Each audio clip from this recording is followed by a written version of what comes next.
Chair recognizes now Mr. Gaetz for his 5 minutes of questions. Madam Deputy Mayor, are people more or less safe this year compared to last year in Washington, D.C.? Sorry, I can't say whether they're more or less safe. I can say that crime is up, and so long as anyone doesn't feel safe, then that's an issue for us. Would higher crime rates be one of the more important indicators as to whether or not people are more or less safe? It would be an indicator as to whether or not people feel more or less safe. So it's something that we certainly look at in determining that. I don't know. I think people could feel unsafe even if they were safe, but this doesn't seem to be a delusion, right? The cases of sexual assault rose 111% over the course of a year. Homicides increased by 38%.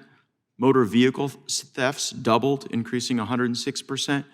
Instances of arson over 125%, and carjackings by 55%. Why do you think that is? There's a host of complex reasons why that's the case. You've heard some. We talk about our ecosystem, policy reasons, right? Do you think those soft on crime policies are one reason? I don't know that I would say soft on crime policies. What I would say is that there's a number of reforms in policy that have been made in the district that we believe need to be adjusted, which is why there's been a number of proposals from the mayor, legislation passed by the council to take a look at where we're getting the type of impact that we don't want. I agree with Mr. Apt that the only way this works is with collaboration. And so what do you think you would highlight as like the main policy change that the mayor has proposed that could maybe put some downward pressure on this rising violent crime? Sure, there's a host of proposals that the mayor made related to penalty enhancements, to aligning penalties for gun crimes with federal penalties. So there's those, but there's also those on information sharing. So hold on, let's start with those though. But the underlying premise there is that enhanced punishment can have a deterrent effect and reduce crime, right?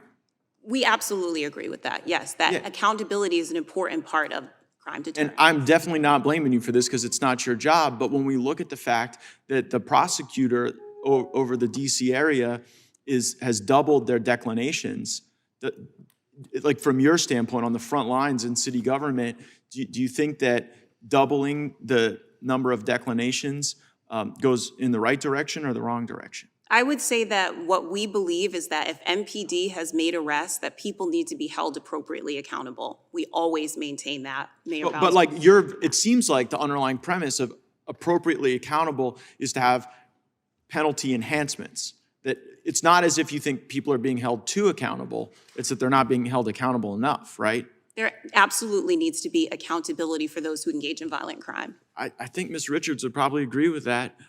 Your testimony was harrowing, but it could really concern me that people might not be willing to do these life-saving, critically important jobs like firefighting and EMS if they feel like they're going into a war zone. You gave testimony about what it was like to wait on police as you're trying to save people's lives and help them. Is there anything you'd like to add to that?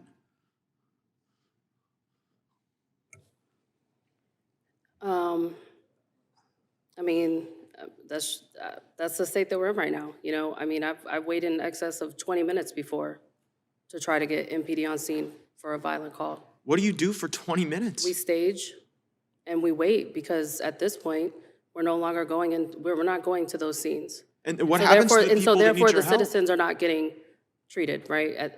They can't have our services because it's not safe for us to go in there. That sounds like life or death to me, that people could actually die because we don't have enough police to keep even our own first responders safe that want to save people's lives. Have you been confronted with these type of life or death situations where people can't get the care they need because you're waiting for firepower and cover to be able to go help people? I can say that yes, there's been times where we have to wait. And like I said, I've waited personally myself in excess of 20 minutes for MPD to arrive on scene. Yeah, I would observe, Mr. Chairman, that DC has some of the strongest gun control laws in the country, and increasingly the law-abiding people, the people who want to be helpful, who want to be good neighbors, are constrained by those gun control laws, and yet the violent criminals are putting Ms. Richards and all the people who want to do the good work she does in graver danger, and that might be something worthy of some federal review. I yield back.